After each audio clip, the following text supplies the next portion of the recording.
রাখবে।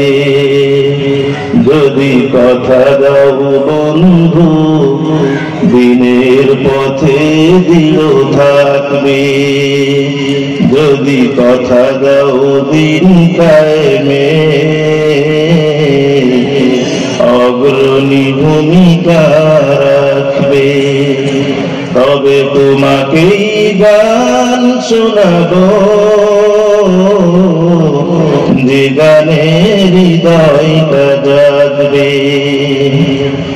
আমার গানে যদি তোমার প্রাণে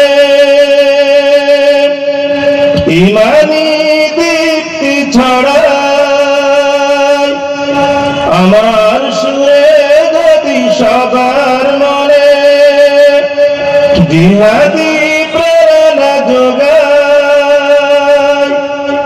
তাহলে আমার কণ্ঠ আন্দোলনের কাজে লাগবে। যদি কথা দাও বন্ধু দিনের পথে দিল থাকবে, যদি কথা দাও দিন কায়েমে অগ্রণী ভূমিকা রাখবে।